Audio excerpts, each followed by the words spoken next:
southern Abbeville County in upstate South Carolina, until 10:15 p.m. Eastern Daylight Time.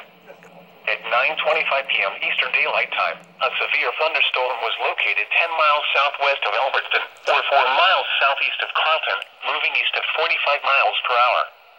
Hazard, 60 miles per hour wind gusts and half-dollar size hail. Source, radar indicated. Additionally, the storm produced golf ball size hail as it moved through Athens earlier. Impact, minor hail damage to vehicles is expected. Expect wind damage to trees and power lines. Locations impacted include Calhoun Falls, Nancy Hart State Park, Bobby Brown State Park, Lake Stromthurman, Fort Sonia, Sweet City, Rice Town, Middleton, and Lake Russell.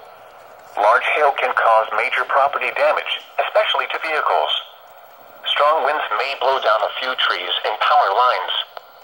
Seek shelter inside an interior room. Lake Russell is in the path of the storm. Get away from the water and seek shelter in an interior room in the nearest shelter.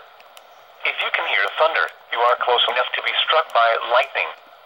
Please report damaging winds, hail, or flooding to the National Weather Service Greenville-Spartanburg by calling toll-free 1-800-267-8101 or by posting on our Facebook page or tweet it using hashtag NWSGSP. Your message should describe the event and the specific location where it occurred. Repeating, a severe thunderstorm warning has been issued until 10:15 p.m. Eastern Daylight Time for the following county: Albert, Georgia, and Abbeville, South Carolina.